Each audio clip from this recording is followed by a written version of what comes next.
வணக்கம். வாங்க சமைக்கலாம். இன்னைக்கு என்ன நம்ம சமைக்க போகிறோம் அப்படின்னா, ரொம்ப சத்து நிறைந்த முருங்கைக்கீரை சட்னி. இது இட்லி, தோசை, சாதத்துக்கு கூட போட்டு பிசைஞ்சு சாப்பிடலாம். அவ்வளோ சூப்பராக இருக்குது. நீங்கள் முருங்கைக்கீரையை பொரியல், கூட்டு, சாம்பார் அந்த மாதிரி செஞ்சுருப்பீங்க.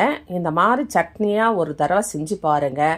அவ்வளோ சூப்பராக, அவ்வளோ டேஸ்ட்டாக இருக்குது. சாப்பிடாத குழந்தைங்க கூட சாப்பிடும். நம்ம கீரையை காட்டினா சாப்பிடாதுங்க. அதனால் அந்த மாதிரி குழந்தைங்களுக்கு கூட நம்ம இந்த மாதிரி சட்னியாக செஞ்சு தரும் பொழுது அதில் கீரை இருக்குது அப்படின்னு சொல்லி அந்த குழந்தைங்களுக்கு தெரியாது. அவ்வளவு சுவையான, டேஸ்டான, சத்து நிறைந்த ஒரு சட்னி. இதை ட்ரை பண்ணி பாருங்கள் ஒரு முறை.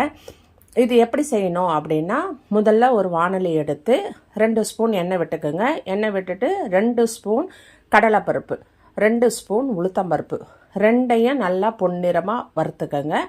ரெண்டையும் பொன்னிறமாக வறுத்துட்டு அதை கூட நீங்கள் வேர்க்கடலை தோல் நீக்கி அதையும் போட்டு அதையும் நல்லா அதில் வறுத்துக்கங்க ஒரு 2 நிமிஷம். 3ம் நல்லா வறுந்த பிறகு, இந்த பருப்பெல்லாம் வறுந்த பிறகு ஒரு 1/2 ஸ்பூன் சீரகம், ஒரு 6-7 வரமிளகா, காரத்துக்கு ஏற்ற மாதிரி. இன்னும் கூடுதலாக வேணும்னா கூடுதலாக போட்டுக்கோங்க, குறைவாக வேணும்னா குறைவாக போட்டுக்கோங்க.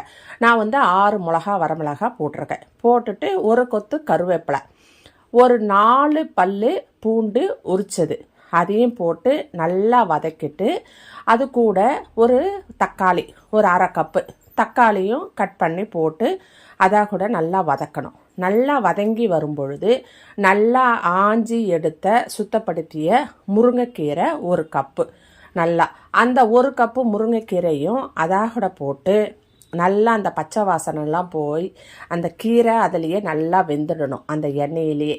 அந்த மாதிரி அதாகூடவே நல்லா வதக்கி நல்லா சுருண்டு அந்த கீரை வரும். அந்த மாதிரி வரும் பொழுது இதுக்கு ஏற்ற மாதிரி சின்ன சைஸு, சின்ன எலுமிச்சை சைஸை கூட சின்ன சைஸு புளி கொஞ்சம் போட்டுக்கோங்க. புளியும் போட்டு அதையும் நல்லா வதக்கிட்டு, கல் உப்பு ஒரு 1/2 ஸ்பூன் அதையும் போட்டு அதையும் நல்லா வதக்கி நல்லா இந்த கலவையை ஆற வைங்க. ஆற வச்சு மிக்ஸி ஜாரில் போட்டு நல்லா நைஸாக அரைச்சி எடுத்துக்கோங்க. அரைச்சி எடுத்துட்டு இதுக்கு ஒரு தாளிப்பு பண்ணணும். நம்ம எப்பவும் தாளிக்கிற மாதிரி தான். ஒரு வாணலி வச்சு சின்னதாக 1 ஸ்பூன் எண்ணெய் விட்டு, கடுகு, கொஞ்சோண்டு சீரகம், ஒரு வரமிளகா உடச்சி போடுங்க. உடச்சி போட்டுட்டு ஒரு கொத்து கருவேப்பிலையும் போட்டு அது நல்லா பொரிஞ்சதும் அந்த சட்னியில் ஊற்றிடுங்க. ஊற்றி கலாரி எடுத்து இட்லிக்கு வச்சு சாப்பிட்டிங்கன்னா அவ்வளோ டேஸ்ட்டாக இருக்கும். இது இட்லிக்கு மட்டும் இல்லை, தோசைக்கு சாப்பிடலாம், சுட சாதம் போட்டு அதையும் பிசைஞ்சு சாப்பிடலாம். இந்த மாதிரி இது எல்லாத்துக்கும் பயன்படும். அவ்வளவு புதுசாக ஒரு டேஸ்ட்டாக இருக்குது. நீங்கள் ஒரு முறை இதை ட்ரை பண்ணி பாருங்கள். உங்கள் எல்லாருக்கும் இது பிடிக்கும். இந்த வீடியோவை நீங்கள் சப்ஸ்கிரைப் பண்ணி, ஷேர் பண்ணி, லைக் பண்ணி வச்சுக்கோங்க. நான் தினந்தோறும் ஒரு பதிவு போடுவேன். அது உங்களுக்கு பயனுள்ளதாக இருக்கும். நன்றி, வணக்கம்.